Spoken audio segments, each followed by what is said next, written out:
நீலமலை தொலைக்காட்சியின் நகர்வள பகுதி. செய்திகளை வாசிப்பது மலைகளின் அரசி உங்கள் நீலமலை அன்பில். இன்றைய நகர்வள பகுதியில் நமது சிறப்பு செய்தியாளர் உதகையிலே இருந்து நவாஸ் அவர்கள் சாலை விபத்து ஒன்று நடந்து ஒரு பெண் உயிர் இழந்ததாக தகவலை தந்திருக்கிறார். உதகை பிங்கர் போஸ்ட் HPF சாலை பகுதியில் அமைந்திருக்கும் அரசு மருத்துவமனை அருகே கட்டுப்பாட்டை இழந்த கார் ஒன்று எதிரே வந்த லாரி மீது எதிர்பாராத விதமாக மோதி உள்ளது என்றும் அதனால் அந்த ஓட்டுநருடைய கட்டுப்பாட்டை இழந்து அருகில் இருக்கின்ற பள்ளத்தில் வீடுகளின் மத்தியிலே சென்று கவிழ்ந்து விழுந்தது என்றும் இந்த விபத்துக்குள்ளானதன் காரணமாக அதில் பயணித்த கர்நாடகா மாநிலத்தைச் சேர்ந்த ஒரு பெண் அந்த இடத்திலே உயிர் இழந்தார் என்ற துயரமான செய்தியை சொல்லியிருக்கிறார். அவருடன் வந்த அவருடைய கணவர்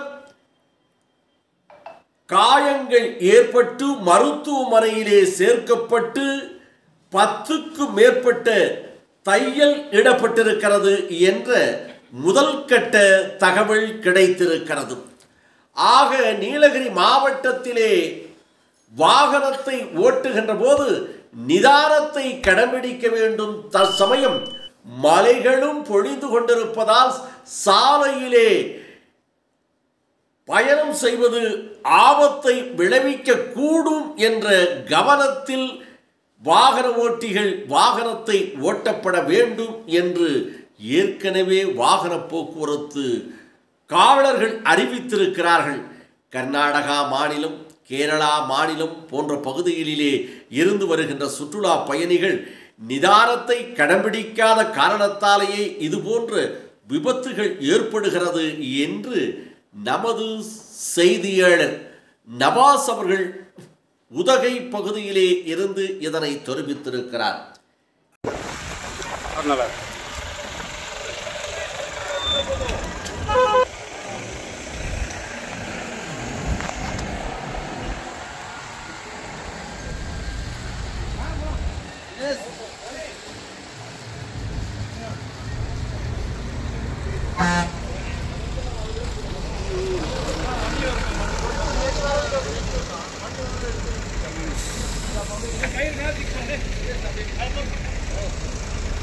இந்த செய்தியை சிறப்போடு தனது எடிட்டிங் மூலமாகவும் சிறப்பான ஒரு செய்தியாக நமது செய்தியாளர் ஒளிப்பதிவாளர் எடிட்டர் திரு பிரசாத் அவர்கள் அமைத்திருக்கிறார்கள் என்று தெரிவித்து நகர்வள பகுதியில் வணக்கம் கூறி விடைபெறுவதற்கு முன்பாக இதுபோன்ற செய்திகளை உங்கள் நீலமலை தொலைக்காட்சியிலும் உங்கள் நீலமலை தொலைக்காட்சி யூடியூபிலும் கண்டு மகிழுங்கள் என்று தெரிவித்து, இதுவரை நீங்கள் NMTV யூடியூப் பகுதியில் அங்கத்தினராக ஆகாமல் இருந்தால் உடனடியாக NMTV யூடியூப் பகுதியிலே சென்று சப்ஸ்கிரைப் செய்து பெல் பட்டனை அமர்த்தி அங்கத்தினராக மாறினால் இதுபோன்ற செய்திகளை எப்போதும் கண்டுகளிக்கலாம் என்று தெரிவித்து நமது செய்தியாளர் நவாஸ் பிரசாந்தோடு வணக்கம் கூறி விடைபெறுவது என்றென்றும் உங்கள் நீலமலை அன்பில்.